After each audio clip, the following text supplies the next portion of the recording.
கொதிக்கிற தண்ணியில் அரிசி மாவு சேர்த்து சூப்பராக ஒரு ரெசிபி பார்க்கலாமா? அதுக்காக 1 1/2 கப் அளவுக்கு தண்ணி, அதில் கொஞ்சம் உப்பு, சீரகம், எண்ணெய் இதெல்லாம் சேர்த்ததுக்கப்புறம் ஒரு கொதி வந்ததுக்கப்புறம் 1 கப் அளவுக்கு அரிசி மாவு சேர்த்துட்டு ஸ்டவ்வை மீடியம் ஃப்ளேமில் வச்சு மாவை நல்லாவே கிளறி எடுத்துக்கலாங்க. இப்போ ஸ்டவ் ஆஃப் பண்ணிவிட்டு கிளறின மாவை தனியாக ஒரு பவுலில் மாற்றிக்கலாம். வேறு ஒரு கடாயில் 1 டேபிள் ஸ்பூன் எண்ணெய், அதில் கொஞ்சம் சோம்பு, தட்டின இஞ்சி, ஒரு பெரிய வெங்காயம், கொஞ்சம் உப்பு சேர்த்துட்டு கேரட், பீன்ஸ் நமக்கு தேவைப்பட்ட எல்லா காய்கறிகளும் நம்ம சேர்த்துட்டு நல்லாவே வதக்கி விட்டுலாங்க.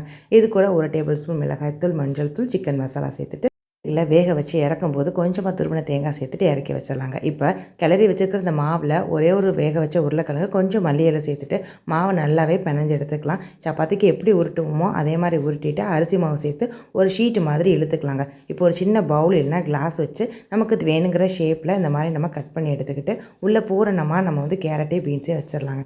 3 டேபிள் ஸ்பூன் எண்ணெய் சேர்த்துட்டு எல்லா பக்கமும் பிரியாத மாதிரி டைட்டாக சீல் பண்ணதுக்கப்புறமா பொரிச்சு எடுத்தோம்னா சூப்பரான அரிசி மாவு பர்கர் ரெடி ஆயிடுச்சுங்க.